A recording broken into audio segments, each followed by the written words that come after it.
Ahora, en el versículo 1 del capítulo 5 leemos, Yo vine a mi huerto, oh hermana, esposa mía. He recogido mi mirra y mis aromas. He comido mi panal y mi miel, mi vino y mi leche he bebido. Comed, amigos, bebed en abundancia, oh amados. Es decir, amigo oyente, tengamos comunión. He aquí, dice el Señor, yo estoy a la puerta y llamo. Si alguno oye mi voz y abre la puerta, entraré a él y cenaré con él, y él conmigo. Y esa es la comunión que nosotros necesitamos. Y el apóstol Juan, en su primera epístola, capítulo 1 y versículo 4, dice en relación con esa comunión, Estas cosas os escribimos para que vuestro gozo sea cumplido. No solo para tener comunión, sino para que vuestro gozo sea cumplido. ¿Ve usted? Él quiere que usted pase un tiempo ameno, confortable. ¿Está sucediendo esto en su vida, amigo creyente? Bueno, algunos de nosotros no estamos pasando por un buen tiempo, y deberíamos estar pasando por momentos agradables y de alegría. De vez en cuando recibimos cartas de personas que tienen que estar internadas en algún hospital o en algún hogar para ancianos. Muchas de esas personas nos cuentan acerca de sus sufrimientos, la enfermedad que están padeciendo. Y también nos cuentan de lo maravilloso que es tener comunión con el Señor Jesucristo. Y cierta anciana que nos escribió en una ocasión dice, de noche, cuando la enfermera me ayuda a prepararme para dormir, creo que eran las 11 de la noche cuando lo hacía, por 1 o 2 horas antes de dormirme, yo estoy orando por ustedes. Ahora, ¿no es eso maravilloso, amigo oyente? Y luego esta ancianita sigue diciendo, me despierto a las 4:30 de la mañana y nuevamente oro por ustedes. Y luego nos dice lo maravilloso que es para ella el tener comunión con el Señor Jesucristo. Ah, amigo oyente, cuán hermoso es esto. Llegamos ahora a una sección que es algo distinto, pero que era la costumbre de aquel día. En esta sección es la esposa la que habla. Con esto damos comienzo al cuarto cántico. Escucha lo que dice este versículo 2 del capítulo 5 de Cantar de los Cantares. Yo dormía, pero mi corazón velaba. Es la voz de mi amado que llama. Ábreme, hermana mía, amiga mía, paloma mía, perfecta mía, porque mi cabeza está llena de rocío, mis cabellos de las gotas de la noche. Yo dormía, pero mi corazón velaba, dice aquí. ¿No es eso maravilloso, amigo oyente? Mi corazón está despierto, yo estoy alerta, estoy esperando, observando. Es la voz de mi amado que me llama. Ábreme, hermana mía, amiga mía, paloma mía, perfecta mía, porque mi cabeza está llena de rocío, mis cabellos de las gotas de la noche. Él ha estado fuera toda la noche, ha estado ocupado, pero la esposa se ha ido a la cama. Ah, amigo oyente, la iglesia necesita escuchar este mensaje. Todos nosotros los creyentes deberíamos escucharlo. Necesitamos escuchar y prestar atención a este mensaje. Debemos salir de nuestras camas y ocuparnos en lo que debemos hacer. Si el Señor nos ha dado salud, comencemos a andar para Él. Luego el versículo 3 dice, me he desnudado de mi ropa, ¿cómo me he de vestir? He lavado mis pies, ¿cómo los he de ensuciar? Ella comienza a racionalizar. Ella dice, bueno, ya estoy en cama. Debemos recordar que en aquellos días, aún en un palacio, por lo general el piso de la habitación era de tierra. Así es que aquí tenemos un piso de tierra, y ella dice que ya está en la cama. Ya he lavado mis pies y estoy en la cama y no quiero levantarme y ensuciarme los pies otra vez. Y en el versículo 4 dice, mi amado metió su mano por la ventanilla y mi corazón se conmovió dentro de mí. Es decir, mis emociones se han conmovido por él. Y en el versículo 5 dice, yo me levanté para abrir a mi amado, y mis manos gotearon mirra, y mis dedos mirra que corría sobre la manecilla del cerrojo. Permítanos explicarle lo que era la costumbre de aquel día, y era una costumbre muy hermosa. Y era que un hombre estaba enamorado de una muchacha, y en realidad él quería expresar su amor, quería indicar que ella era la única. Él iba a su hogar, y la puerta tenía un agujero por el cual uno podía pasar la mano para así agarrar la manecilla del cerrojo.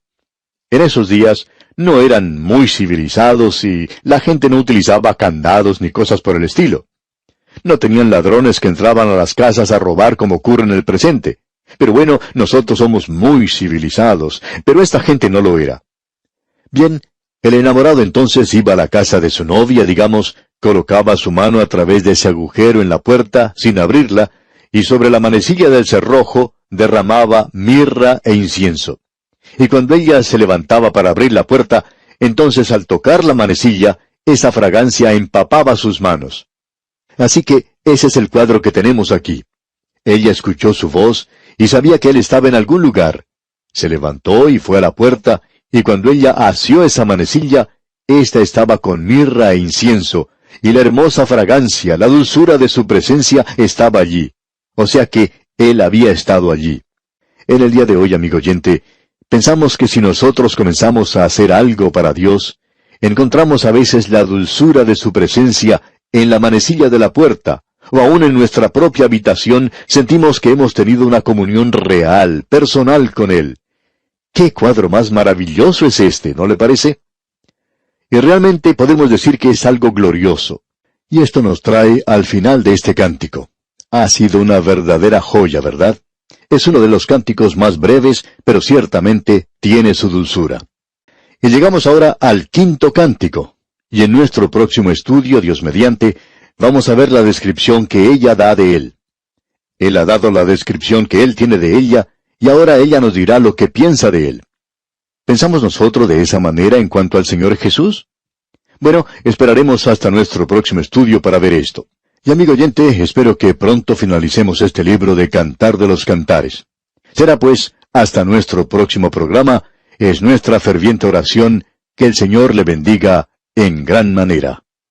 Llegamos hoy al capítulo 5 del Cantar de los Cantares de Salomón, y vamos a comenzar leyendo el versículo 6. Probablemente tendremos nada más que este y otro estudio en este pequeño libro. Y quizá usted se pregunte, ¿y de aquí a dónde vamos? Bueno, seguiremos nuestro procedimiento común y volveremos al Nuevo Testamento. Estamos avanzando en dos frentes en este programa de 5 años, y regresaremos al Nuevo Testamento para estudiar la epístola a los Colosenses. Confiamos que usted, amigo oyente, querrá tener nuestras notas y bosquejos, como ya lo hemos mencionado. Ahora, al regresar a este Cantar de los Cantares, necesitamos hacerle recordar, amigo oyente, que aquí tenemos un romance, una historia hermosa de amor. Y eso es lo que este libro es, este Cantar de los Cantares de Salomón, con esta muchacha Sulamita. Esta muchacha vino de la zona montañosa de Efraín, y su familia era una familia pobre que alquilaba una parcela de terreno. Salomón gana el corazón de esa muchacha y la lleva a su palacio en Jerusalén.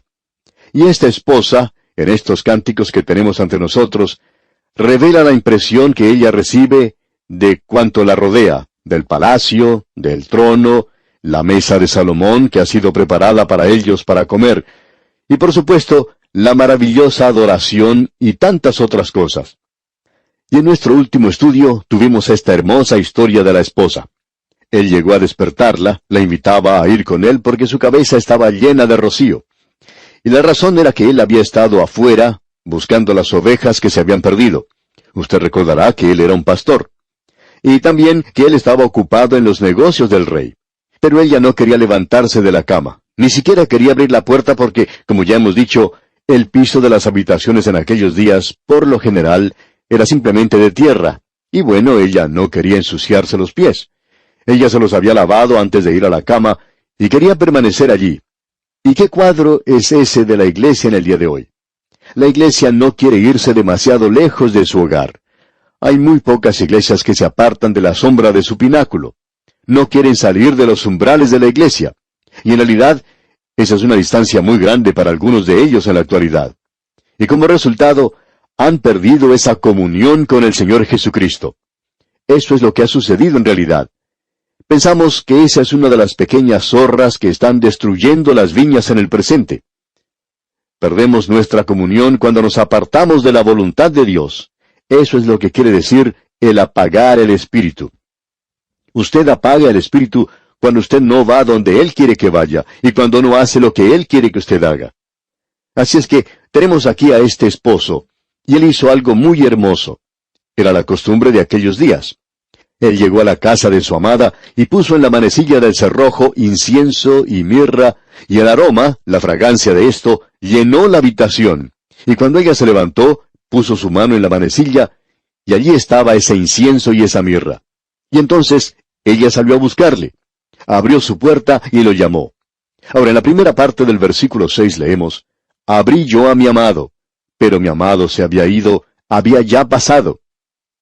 Cuando algo así ocurre, se quebranta esa comunión que antes existía. Personalmente opinamos que hay muchos creyentes que hoy han hecho dos cosas que contristan al Espíritu Santo, y eso es pecado en sus vidas. Y ellos han apagado el Espíritu, y eso quiere decir que se han apartado de la voluntad de Dios, que no son obedientes a Él. Y eso, amigo oyente, quebranta la comunión con el Señor. Eso causa que nosotros perdamos nuestro gozo. Ahora, eso no quiere decir que nosotros perdemos la salvación, sino que de seguro perdemos el gozo de nuestra salvación. Tampoco quiere decir que hemos perdido al Espíritu Santo. Sencillamente quiere decir que, bueno, Pablo lo dice de la siguiente manera, «No contristéis al Espíritu Santo, con el cual habéis sido sellados hasta el día de la redención». Él no dijo que usted hacía apartar al Espíritu Santo cuando lo entristecía. Usted no podría hacer eso. Simplemente pierde su comunión con Él. Y hay muchos creyentes en esta posición hoy.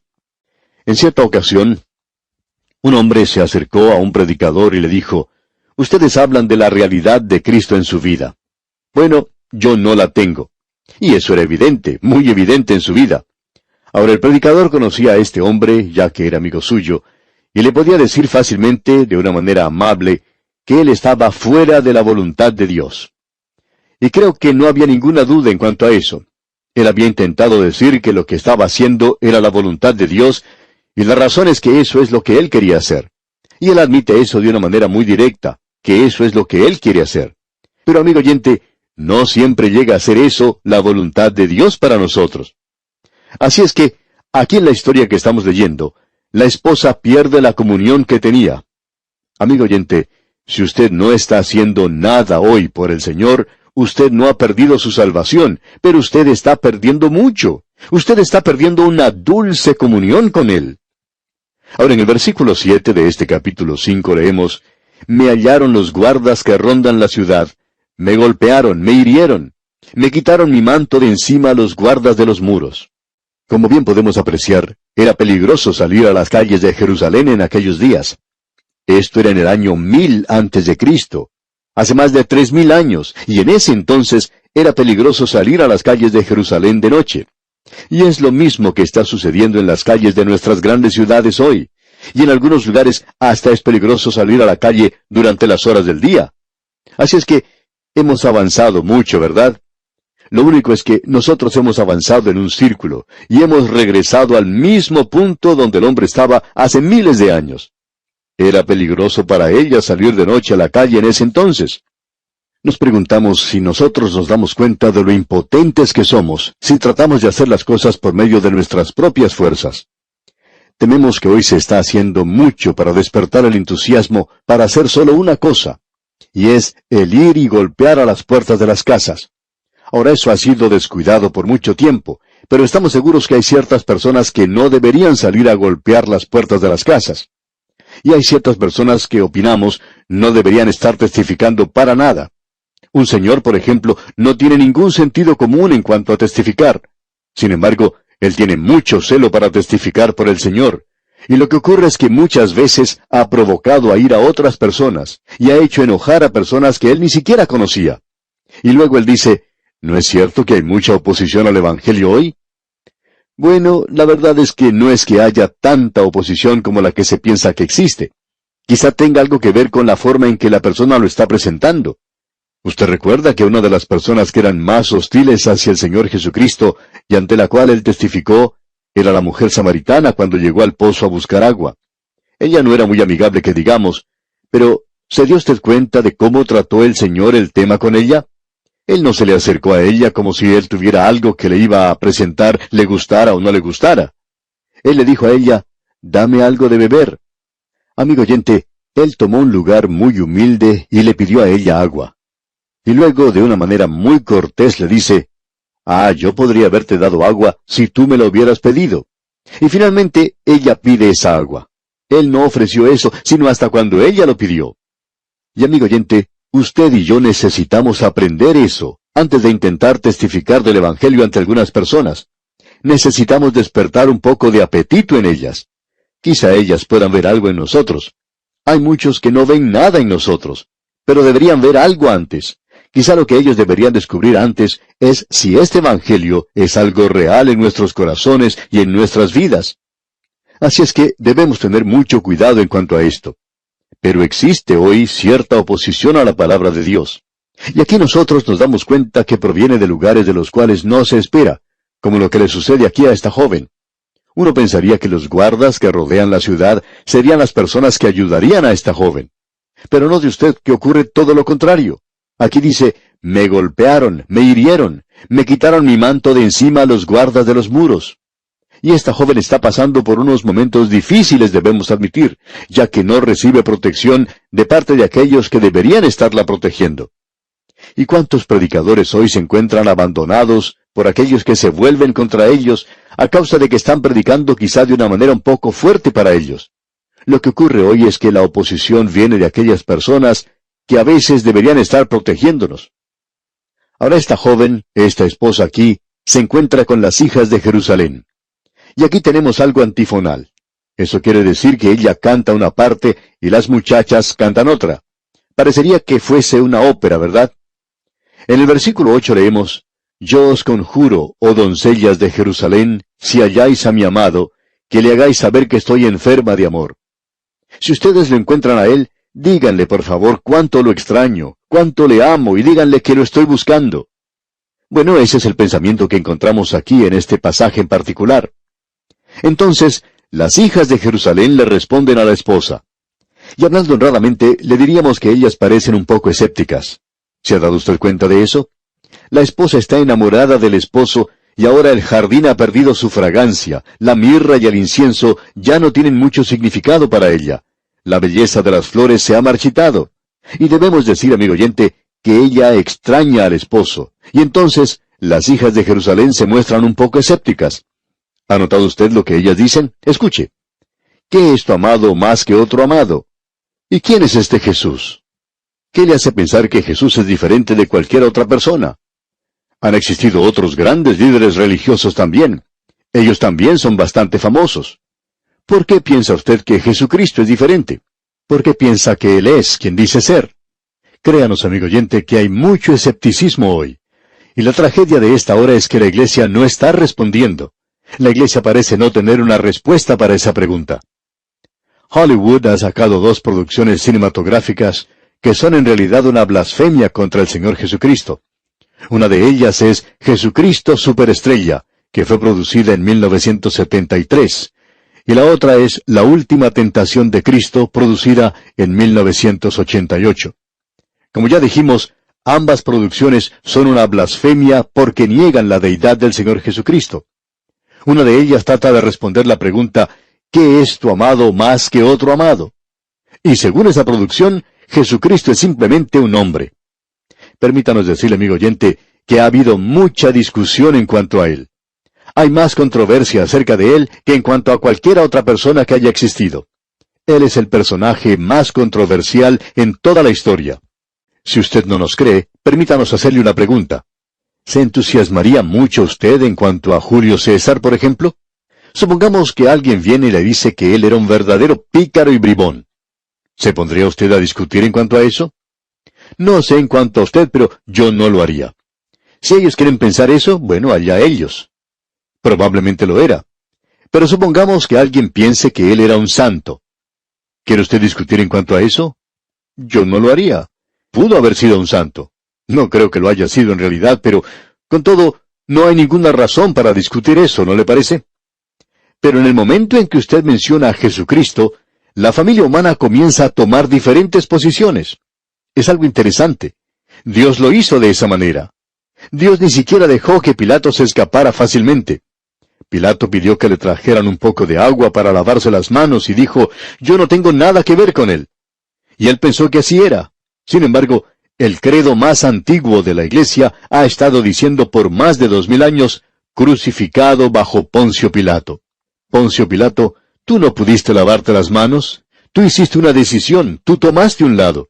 Cristo te obligó a hacer una decisión, aunque tú pensabas que Él era el prisionero y tú eras el juez. Pero la verdad es que Él fue el juez y tú el prisionero. Y hoy todo hombre tiene que hacer una decisión. Ahora el versículo 9 de este capítulo 5 del Cantar de los Cantares dice, ¿qué es tu amado más que otro amado, o la más hermosa de todas las mujeres? ¿Qué es tu amado más que otro amado, que así nos conjuras? O sea, ¿por qué piensas que él es diferente? En las antologías de la religión en el día de hoy, se presenta a grandes líderes religiosos, según ellos los llaman, los fundadores de la religión: Moisés, Jesús, Mahoma, Gandhi, Buda y todos los demás. Sin embargo, amigo oyente, según el historiador Tertuliano, cuando comenzó la persecución, él decía que el gran problema era que los miembros de la iglesia primitiva preferían morir antes de ver que Jesucristo fuese reducido a un nivel similar al de las deidades paganas del Imperio Romano. Y esta gente se negaba completamente a tomar una pizca de incienso y ponerla ante la imagen del César. No querían hacer eso. ¿Por qué? Porque su amado era diferente. Y ahora va a responder la esposa. Ella va a responder al escepticismo de estas mujeres. Uno pensaría que de una forma u otra, ellas harían que ella se atemorizara y que su entusiasmo se apagara, pero están equivocadas. Notemos lo que ella responde en los versículos 10 al 16, de este capítulo 5 del Cantar de los Cantares. Mi amado es blanco y rubio, señalado entre 10,000. Su cabeza como oro finísimo, sus cabellos crespos, negros como el cuervo. Sus ojos como palomas junto a los arroyos de las aguas que se lavan con leche y a la perfección colocados. Sus mejillas como una era de especias aromáticas, como fragantes flores. Sus labios como lirios que destilan mirra fragante.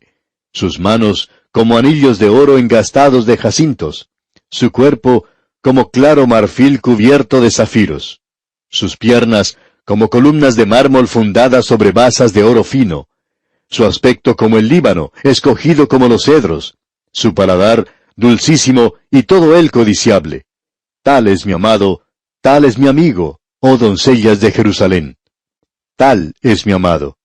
Ella les responde a esas hijas de Jerusalén de una manera muy elocuente en cuanto a él. Tenemos aquí algo que es tan obvio, y es la forma en que ella describe a su amado. Ella habla de él de una forma muy detallada. ¿Sabe lo que eso significa? Eso quiere decir que ella le conocía. ¿Y cómo le conocía? Y amigo oyente, si usted va a defender al Señor Jesucristo hoy y a testificar por él, usted tiene que conocerle. Y no solo conocerle, sino que tiene que ser capaz de hablar de una forma elocuente a su favor. Y cuando decimos elocuente, no nos estamos refiriendo al lenguaje, sino al entusiasmo, al amor, al celo por su persona. Usted no solamente necesita conocerle a él, sino que usted tiene que amarle. Ese es el desafío, el reto que encontramos aquí. Y amigo oyente, la esposa le conocía verdaderamente. Ella le conocía a él. Ella le amaba.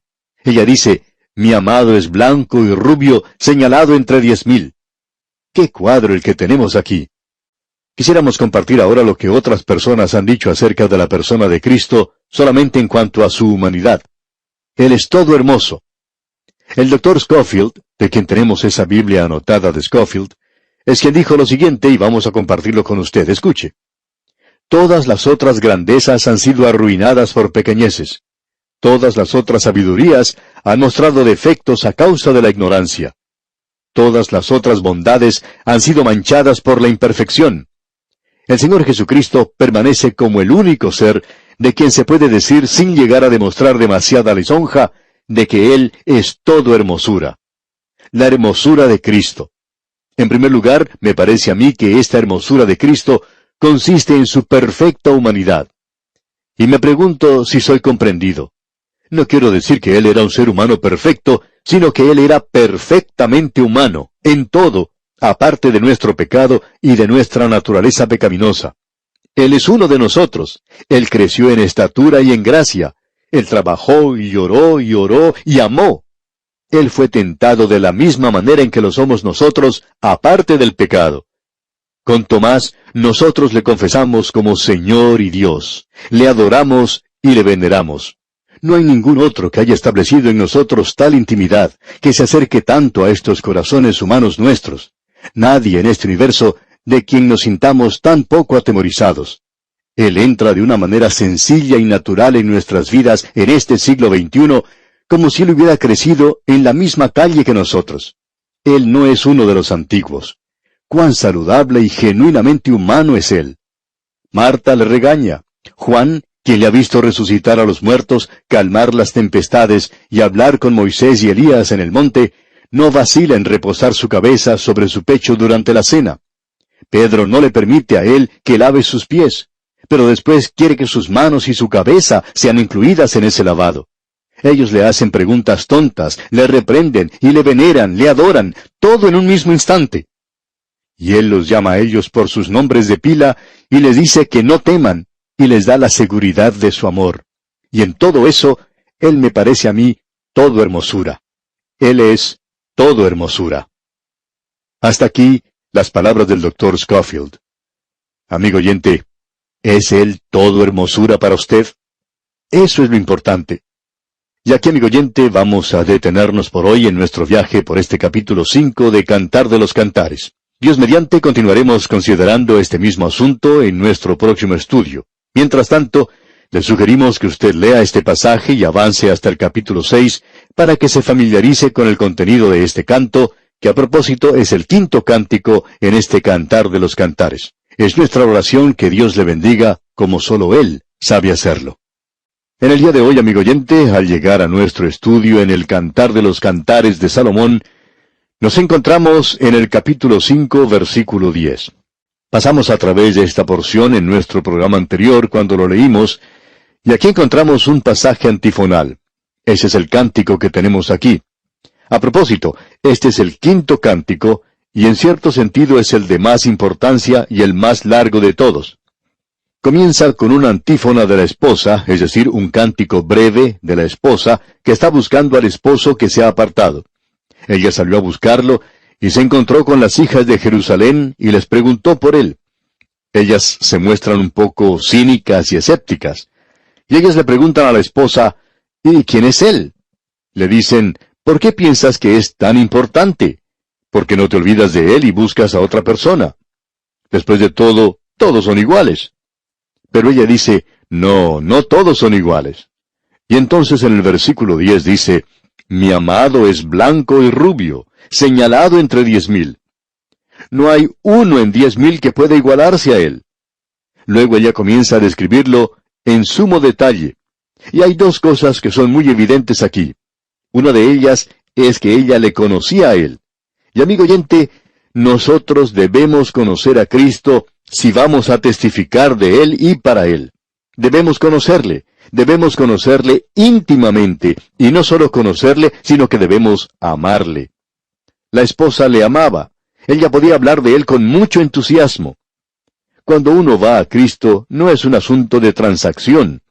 Él es maravilloso hoy, y yo no creo que nosotros le alabamos, le glorificamos y elevamos, le adoramos y nos inclinamos ante Él en acción de gracias lo suficiente.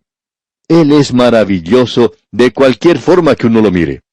En nuestro programa anterior, compartimos algo que escribió el Dr. Scofield. Era parte de un pequeño folleto llamado La hermosura de Cristo.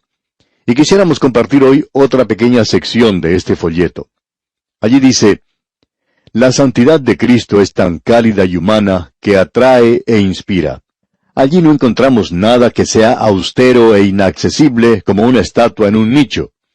La belleza de su santidad le recuerda a uno una rosa, o un banco de violetas. Jesús recibe a los pecadores y come con ellos, con toda clase de pecadores. Nicodemo, quien era un pecador moral, religioso, y María de Magdala, de quien él expulsó 7 demonios, la clase de pecador que nos sorprende. Él entra a la vida pecaminosa como cuando una corriente clara, cristalina, diáfana, entra a un estanque de pútridas aguas. Esa corriente no le teme a la contaminación y su dulce energía limpia ese estanque. Nuevamente debemos destacar, y es en relación a esto, que su simpatía es todo hermosura. Él siempre ha sido tocado por la compasión, por la multitud sin pastor, la entristecida viuda de Naín, la pequeña niña muerta del gobernante, el endemoniado de Gadara, los 5,000 hambrientos. Aquellos que sufren tocan el corazón de Jesús. Aún la misma ira contra los escribas y los fariseos no es otra cosa sino el exceso de su simpatía por aquellos que sufren bajo la dura justicia propia de esos escribas y fariseos. ¿Vio usted alguna vez a Jesucristo buscando a un pobre digno de recompensa? Él sanaba a todos los enfermos, y qué gracia la que demostraba en su simpatía. ¿Por qué tocó a ese pobre leproso? Él lo podía haber sanado simplemente con su palabra, como lo hizo con el hijo del noble. Bueno, por muchos años, ese infeliz había sido un desterrado, separado de todos sus familiares y amigos, embrutecido. Él había perdido todo el sentido de ser un hombre. El acercarse a él era una contaminación. Bueno, el toque del Señor Jesucristo hizo de él un ser humano nuevamente, y al mismo tiempo le sanó. Una señora creyente trabajando entre los leprosos morales de la ciudad de Londres encontró a una muchacha de la calle, pobre, desesperadamente enferma, en una habitación fría, y con sus propias manos ella la había atendido. Cambió las ropas de la cama, le buscó medicinas, le proveyó comida, hizo un fuego, haciendo de ese triste lugar algo brillante y feliz, tanto como era posible. Y luego le dijo, ¿puedo orar contigo? No, le contestó la muchacha, tú no tienes ningún interés por mí. Estás haciendo esto nada más que para poder ir al cielo. Pasaron muchos días, y esta mujer creyente seguía siendo amable de una manera infatigable por la muchacha pecadora, amargada y endurecida. Por último, la creyente dijo, «Querida, tú ya estás casi bien y yo no necesito regresar aquí. Siendo esta mi última visita, quiero que me permitas besarte». Y los labios puros, que sólo habían conocido oraciones y palabras santas, se unieron a los labios que habían sido manchados por maldición y caricias profanas. Y entonces, amigo oyente, ese duro corazón se rompió. Hasta aquí las palabras del folleto del Dr. Scofield. Y amigo oyente, así es como Cristo obra. Permítanos decirle que, al leer estas palabras en este pequeño folleto, se nos hace presente esta declaración hermosa. «Oh, si Él me besara con besos de su boca». Amigo oyente, Él quiere darle su amor, su afecto, su cuidado, su gracia y su misericordia. Y nosotros somos tan duros como esa pobre muchacha pecadora. Y luego, notemos algo más que nos dice este pequeño folleto. ¿Puede imaginarse usted al Señor llamando a una convención de fariseos para discutir los métodos de alcanzar las masas? Y esto me lleva a decir que su humildad era todo hermosura. Y Él, el único que pudo elegir el lugar y cómo podían hacer, entró a esta vida como uno de las masas. ¡Qué mansedumbre! ¡Qué humildad! Yo estoy entre vosotros como el que sirve. Él fue quien lavó los pies de los discípulos. Cuando Él fue ultrajado, no maldijo a los que le ultrajaban. Como oveja delante de sus trasquiladores, enmudeció y no abrió su boca. ¿Puede usted imaginarse a Jesús exigiendo sus derechos? Pero es en su trato con los pecadores que la hermosura de Cristo se muestra con más dulzura. ¡Cuán tierno es Él! Con todo, cuán fiel, cuán considerado, cuán respetuoso. Nicodemo, cándido y sincero, pero orgulloso de su posición como maestro en Israel, y tímido, por miedo de ponerse en peligro, viene a Jesús de noche. Antes de irse, este maestro se ha dado cuenta de su total ignorancia del primer paso hacia el reino, y se aleja para pensar en cuanto a la aplicación personal de «los hombres amaron más las tinieblas que la luz, porque sus obras eran malas». Pero él no ha oído una palabra áspera, una expresión que pueda herir su dignidad. Cuando él le habla a la mujer callada, desesperada, después que sus acusadores se han marchado uno por uno, él usa la misma palabra mujer que él usó cuando se dirigió a su madre desde la cruz. Sígale hasta el pozo de Jacob en el calor del mediodía y escuche su conversación con la mujer samaritana. Cuán paciente él despliega las más profundas verdades. Cuán tiernamente. Con todo, fielmente él presiona la gran úlcera de pecado que está carcomiendo el alma de esta mujer. Pero él no podía ser más respetuoso con María de Betania. Aún en las agonías de la muerte, él pudo escuchar el clamor de una fe desesperada. Cuando los conquistadores regresaban de lejanas guerras y de tierras extranjeras, traían a sus principales cautivos como trofeo. Fue suficiente para Cristo el llevar de regreso al cielo el alma de un ladrón. Sí, Él es todo hermoso. y ahora me he quedado sin espacio para hablar de su dignidad, de su hombría varonil, de su perfecta valentía. En Jesús hay un perfecto equilibrio de variadas perfecciones. Todos los elementos de un carácter perfecto están en un hermoso equilibrio. Su ternura nunca es débil, su valor nunca es brutal. Mi querido amigo, usted puede estudiar estas cosas por sí mismo. Sígale por todas las escenas de ultrajes e insultos en la noche y la mañana de su arresto y juicio. Mírele allí ante el sumo sacerdote, ante Pilato, ante Herodes. Véale allí, herido, abusado, azotado, golpeado en el rostro, escupido, desfigurado. ¿Cómo sobresale su inherente grandeza? Ni una sola vez él pierde su compostura, su alta dignidad. Permítame pedirle a algún pecador que no es salvo aquí, que le siga aún más allá. Vaya con esa multitud escarnecedora hasta afuera de las puertas de la ciudad. Véale allí tendido sobre esa cruz grande y rústica. Escuche el terrible sonido del martillo cuando forza los clavos a través de sus manos y sus pies. Vea mientras la multitud enardecida se queda asombrada y la cruz llevando su ternura. El hombre más dulce, más valiente, más hermoso, levantado en esa cruz, hasta que ella cae en el agujero preparado en ese monte, y la multitud se sienta a mirarle allí.